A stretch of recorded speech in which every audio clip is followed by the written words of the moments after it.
Hi, இந்த வீடியோவில் நம்ம அலைட் மேக்ஸ் 2 ஓட யூனிட் 5ல Green's theorem ஓட எக்ஸாம்பிள் சம் பார்க்கலாம். Using Green's theorem, show that integral over c 3x plus 4y of dx plus 2x minus 3y of dy equal to minus 8 pi னு prove பண்ண சொல்லியிருக்காங்க. where c is the circle x square plus y square equal to 4.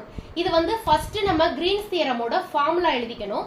integral over c u dx plus v dy is equal to double integral over r dou v by dou x minus dou u by dou y dx dy.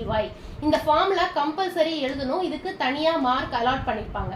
இப்போ வந்து நமக்கு இதை வந்து நம்ம கண்டுபிடிக்கணும். அதுக்கு first நமக்கு u எது v எதுன்னு தெரியணும். dx ஓட क्वेश्चनல நமக்கு கொடுத்திருக்கிற dx ஓட கோஎஃபிஷியன்ட் தான் கேபிட்டல் U and dy ஓட கோஎஃபிஷியன்ட் தான் கேபிட்டல் V. அதை நான் எடுத்து எழுதியிருக்கேன். அடுத்து நமக்கு என்ன வேணும்? u வை y ஆல டிஃபரன்ஷியேட் பண்ணணும். இப்போ இங்க பாருங்க, ஃபர்ஸ்ட் டேர்ம்ல y இல்ல, அப்ப இது 0 ஆயிடும். செகண்ட் டேர்ம்ல y இருக்கு, வெறும் டிஃபரன்ஷியேஷன் ஆஃப் y வந்து 1. அப்ப இங்க 4 இருக்கு, அந்த ப்ராடக்ட்ல 4 இருக்கனால அதை போடணும். இதோட ஆன்சர் 4. அதே மாதிரி இதுக்கு x ஓட differentiation of x with respective x ஆல நம்ம டிஃபரன்ஷியேட் பண்றோம் இந்த v ஃபங்க்ஷனை. அப்ப இதுக்கு நமக்கு 1 ஆயிடும். அப்ப 2 மட்டும் கிடைக்கும். இங்க x இல்ல, அப்ப 0. இதுதான் நமக்கு கிடைச்ச ஆன்சர். இப்ப இதை இங்க நம்ம அப்ளை பண்ணணும். டபுள் இன்டெகிரல் ஓவர் r, இதோட ஆன்சர் என்ன? 2. அப்ப 2. இதோட answer dou u by dou y என்ன? 4. அப்ப 2 minus 4 dx dy. இப்ப பாத்தீங்கன்னா இதுக்கு நமக்கு என்ன கிடைக்குது? -2 கிடைக்குது.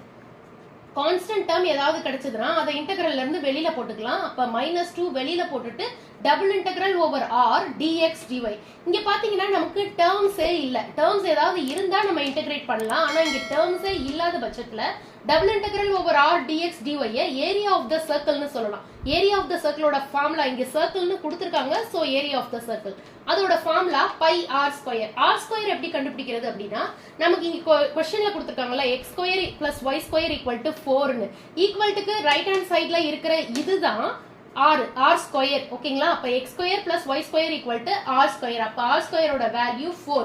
அதை நம்ம இங்க அப்ளை பண்ணணும். அப்ப -2 pi r ஸ்கொயர், இந்த r ஸ்கொயரோட வேல்யூ 4. அப்ப -2 into pi 4. இப்போ இதை மல்டிப்ளை பண்ணா நமக்கு என்ன கிடைக்கும்? -8 pi கிடைக்கும்.